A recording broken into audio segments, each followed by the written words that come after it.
Well, thank you everybody for coming out here on the Thursday, fourth day of Ignite, and I'm between lunch and the party, talking about mixed reality, and that space is what matters when we deal with mixed reality. I have a lot of stuff, so I have to kind of rush over it. This is me done with VR already a little bit in the 90s, a long time ago, but then for a lot of years I didn't. And now it has become more relevant since about 4 years. I'll start with a little anecdote, right? We developed a mascot.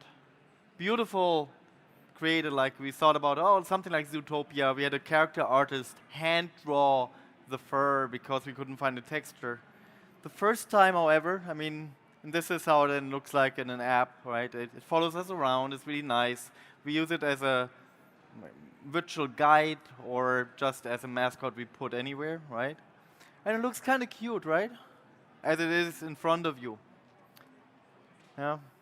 This is an Easter egg hunt app, so it's not really great, but we'll see what it does. It follows you and looks cute. But there was a surprising challenge. The first time we saw Holoroo in front of us, about 5 feet, 1.50 meters high, it was like it felt a little startled because, and we looked at it why, because it has claws initially. And somehow our instinctual reaction was a little bit, okay, this is weird. This doesn't feel right. So we went back to the artist and changed it, and the artist felt hurt because it was his baby. He was drawing it for 2 weeks. But we learned a lot of things through this experience, that we really need to be respectful and think about a few things differently when we do 3D applications compared to if it's just some image on a screen. Even this kitty looks a little bit weird when you zoom in into the class, but imagine that in 3D and right in front of you. So let's research quickly. How old is our current prevalent computing paradigm? So there's this great website here called Bing. So the first mouse looked like this. Was invented in the 1963 or 65. Yeah. The first smartphone was actually the Simon, 1992. To give you just an idea, because fundamentally, machines have been around for a long time. Like the first programming of machines, not computer, punch cards, 1725 for some, I don't know what the machine is called now. Modern digital computers, different countries, similar developments like Germany, US, around World War II. The first mouse, 1963, right? The first touch screen was actually invented in 1965. And the first integrated computer with terminal and mouse was around 1968. Not mass adoption, but fundamentally, from there to today, for most people, that's still how we work. So that's, 50 years, over 50 years. Pixels got prettier, hardware got nicer and faster. Form factors changed. Well, so the question is there something else we could do? And I think there is, if we think about our reality in a different way, right? We have on one side, we live in our physical world, and we used to interact with that naturally. We talk to each other, sit down on a chair, or grab some food. And we have the digital world, and this is a spectrum, right? There are applications that cover that. The one are called virtual reality applications. The other one are more called augmented reality applications. The more they interact with the physical world would be more augmented, add information to the physical world. Virtual reality would replace your reality, right? And there are devices, form factors, that are more aligned with this. We're talking here mostly about the Microsoft HoloLens type of devices, which are very close more to the physical world and have some understanding of it. And on the virtual reality side, Oculus headset, mixed reality headsets, and so on. In the middle of phones, because they can, it's a longer conversation, but think of it like they can do both. Like you have those wearable VR things you can put a phone in, or you have AR applications. But there's a little bit more to it. If you traditionally humans and computers we interact, human-computer interaction, right? That's the terminology. And as I said, we're grabbing food in our conventional reality. That's how we act in the environment. Computers can also understand the environment, and the terminology here is used perception. We call it perception.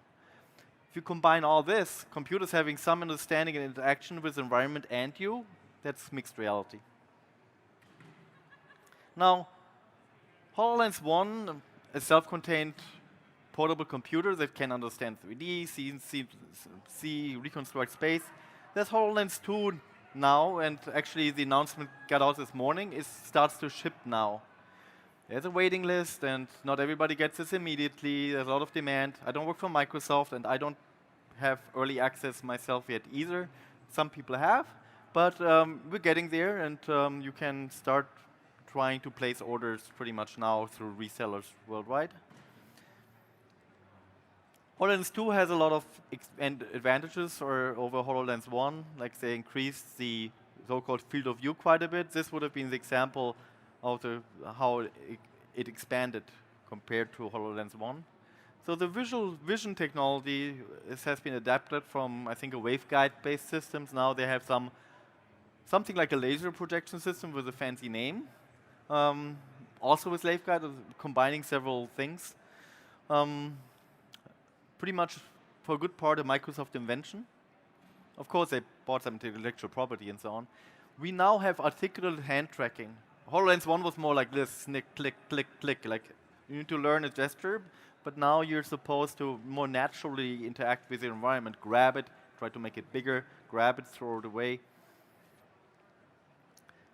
And that's actually not that difficult to do because there's a technology toolkit, a mixed reality toolkit available for Unity developers mostly, where you have all those interactions already with UI elements built in so that you can really easily interact with your environment naturally with your hands without needing to code these fundamental things. You can extend it, source code, but it's just there for you to use. Spatial mapping, the capability to with its depth camera to understand your environment and get like an approximation of the geometry has been a lot improved with the HoloLens 2. It has been gotten faster, more precise. Because the fundamental technology in there is the same now as also independently available Azure Kinect. Resolution got, I think, almost tripled of the sensor. I had a talk yesterday, there's slides about it, who wants to learn about Kinect. It's basically a time-of-flight-based infrared camera that disambiguates space. Now, HoloLens 2 has eye tracking and Windows Hello. What does that mean? So, two people register with HoloLens 2, you put it on, all your settings can pop up, it authenticates you automatically based on your iris. Yeah. And eye tracking can be used to also interact with your environment to know what you're looking at. It got easier to be put on. HoloLens 1 sometimes a little bit more squeezy and you pinch your hair. And quite some people had issues with that. It took me even about a week to find a comfortable position for me to put it on. HoloLens 2, Alex Kipman said it's 3 times more comfortable. I don't know the metric, but it's definitely easier to put on and more comfortable to wear. And also more practical. You don't need to take it off anymore if you're developing software for it or you want to look someone in the eyes without the goggles in front of it. You just flip them up. So what about Kinect for Azure? As I said, it's a component inside of HoloLens 2, but independently available as a software developer kit currently. I cannot go too deep into it, but take it from me, it's pretty interesting if you want to develop applications to interact with in real space without needing to wear a device. You can put a bunch of Kinects in there and try to work in this information. Mixed reality applications, like all applications, have some fundamental building blocks. And those building blocks are in order, not really of importance, but gaze and eye tracking. the ability of a computing device to get an understanding which direction it's pointing and what are you probably right now paying attention to. Then gesture and hand tracking, like, okay, where's my hand and where's pointing at? You could even draw a line from the eyes to the hand, extend that, and maybe that's something you're interested in. Voice commands, it has a pretty good microphone array in it to do voice commands, dictation. It can focus on you or can also focus on your surroundings. It's a choice you have when you develop software. Controllers. Controllers for HoloLens 1 were a little bit limited to the Xbox controller, but for mixed reality immersive headsets, which are VR headsets, controllers are used for more precise input to, sometimes your hands are not precise enough to do micro positioning of something. Or your hands maybe, but the understanding of the device where your hand is might not be enough. With a controller that can be more precise. Spatial mapping, I showed it briefly, how it looks like. Again, some geometry of your real environment and spatial sound. The ability of the hardware to, together with the software stack, to just say to a 3D object in space, something here, play a sound, and you will hear as if it's really there.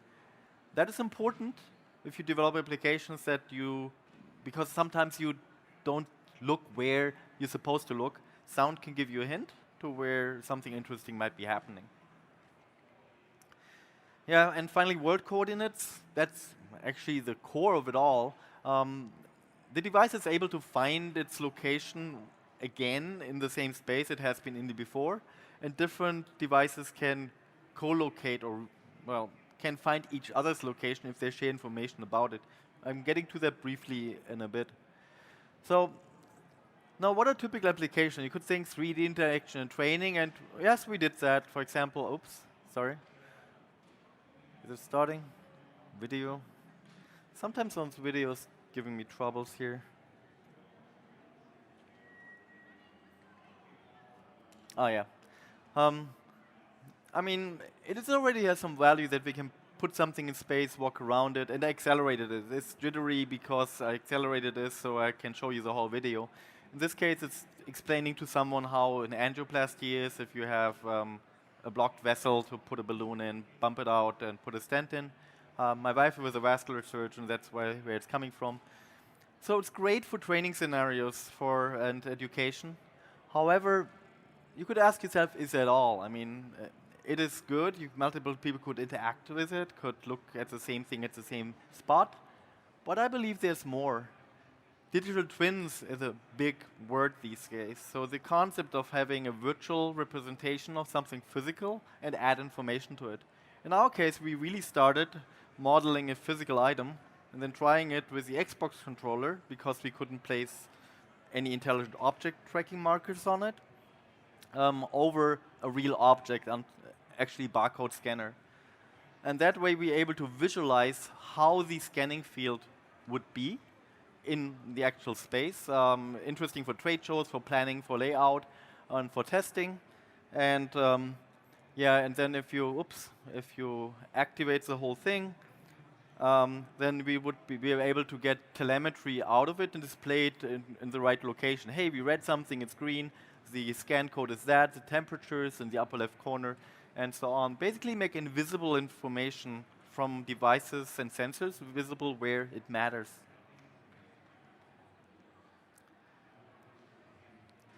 So there was an interesting scenario already shown at Ignite 2016, the Lowe's kitchen scenario. The concept is pretty simple, and you can actually build that yourself now with the help of cognitive services sentiment analysis, which analyzes speech. Is that a positive or negative statement? And a heat map functionality that you can also use now in MRTK. To get an understanding how long has somebody looked at something. Now, if you combine that, I mean, here's the link, the video link, and the slides will be available to download after the conference. Now,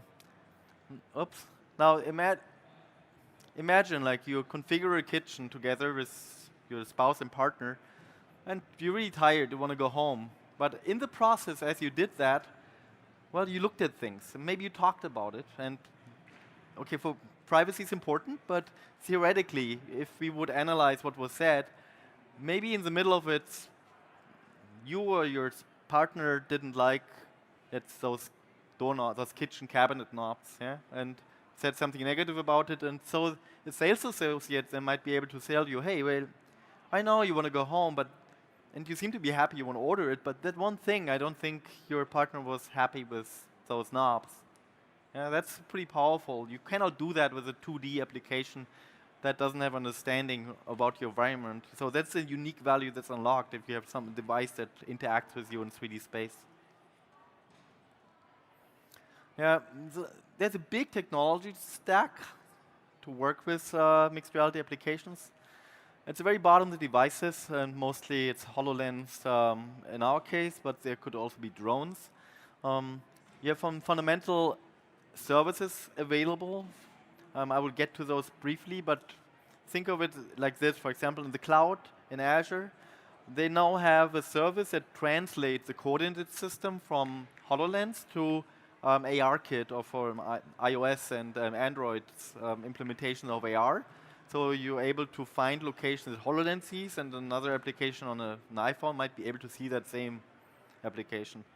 There are some catches, potentially, depending on how good the visual quality is in your environment, how good it is illumination and so on. But in general, it works, the concept.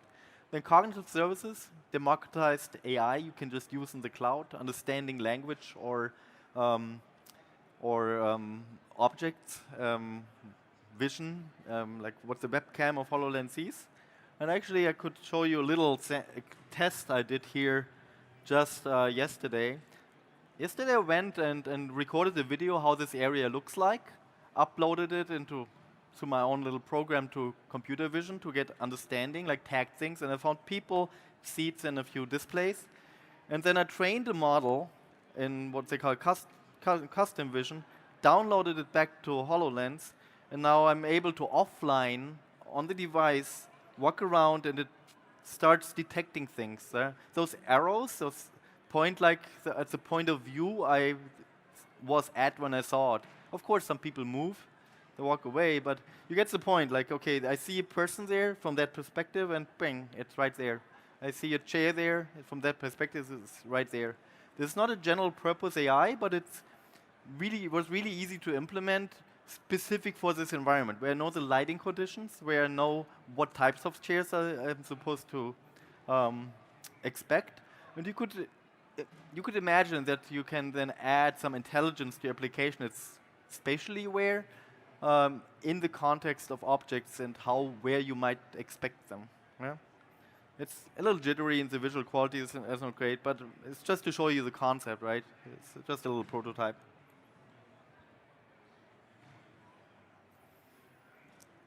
Okay, so on top of it, you have then the whole solution that people like me built, like custom solutions that Microsoft partners built.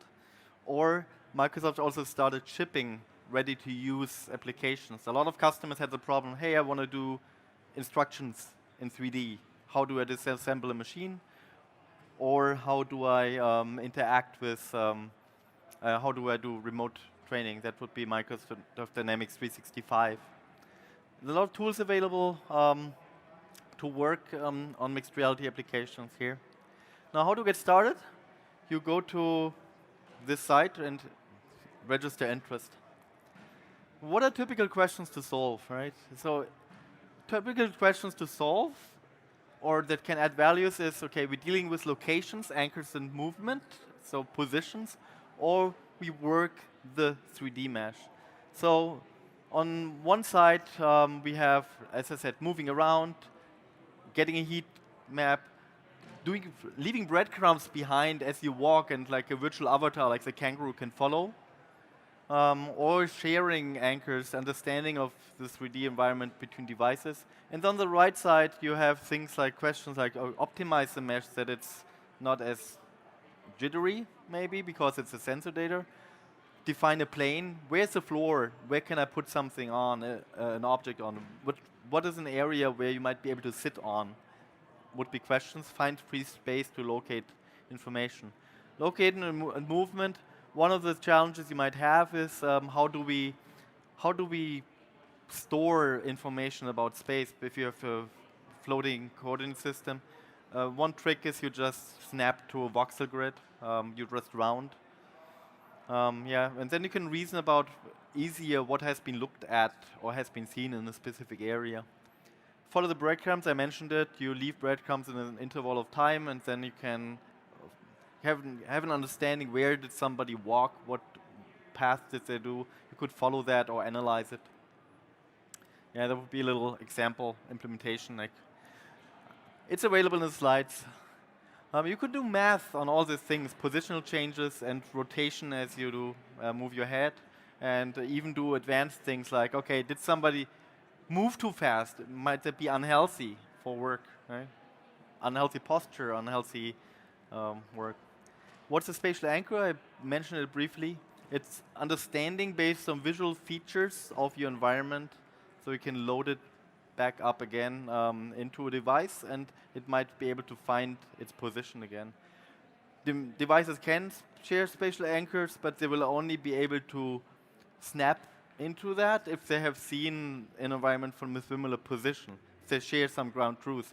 If somebody started HoloLens over there, and I'm starting out over here, we never exchanged positions, we would not be able to find what they call a spatial anchor.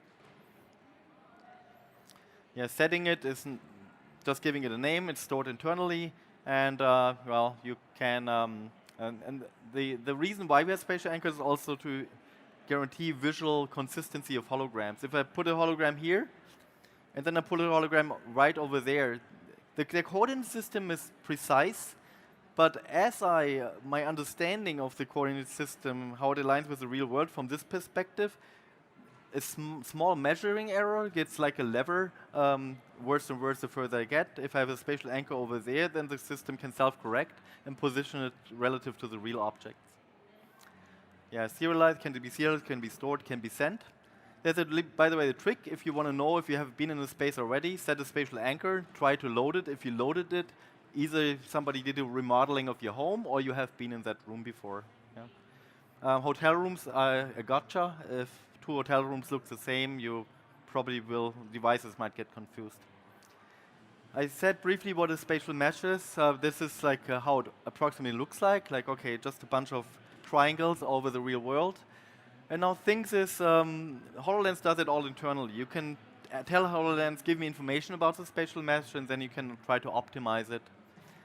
You can then, as I said, make a plane to straighten a surface if it is uneven. And there are different approaches to that. You could just say, point 1, point 2, point 3, I'm happy with those, we define a plane. You could measure a lot of points automatically and then average out, so get a plane equation. Yeah, or try to dynamically explore what could be plane from a starting position. It's a lot of basically math on 3D coordinates. Or you could snap to what I call the voxel grid. Just do some rounding, and all the unevenness will be kind of evened out. Spatial understanding, as I said, is an understanding of your environment based on a spatial mesh. What could be the geometry of a chair? Yeah, what could be a bed, or what could be the kitchen countertop? And there are ways to work on that. There was a big difference in HoloLens 1 that it was purely in code. And there was example code actually how you do that, but it got fairly involved. A lot of manipulation and analyzing of pixels, normal vectors, coordinates, normal vectors, and so on of 3D. HoloLens 2 has a slightly different approach. It has a lot more AI capabilities. The processing power is higher. It has a Qualcomm 850 chip, I believe. So, and its own custom acceleration processor also for that. So they have some capabilities built in to be able to easier understand what is a wall, what are typical scenarios, what is a floor, and so on. Doesn't solve advanced scenarios for you. Then you might still need to implement your own things. Other approaches could be for game developers using a so-called mesh collider. Would be like, okay, I don't want to do all the math. I have a physics engine which can play bouncy ball, and when it would hit the mesh, the virtual representation of the wall, then there's probably the wall there. So, and do another one, and then I get an understanding of where things are and where things could fit. Yeah, so I rushed through this very much, and on purpose because I want to be around in case you have questions about HoloLens 2. Nobody can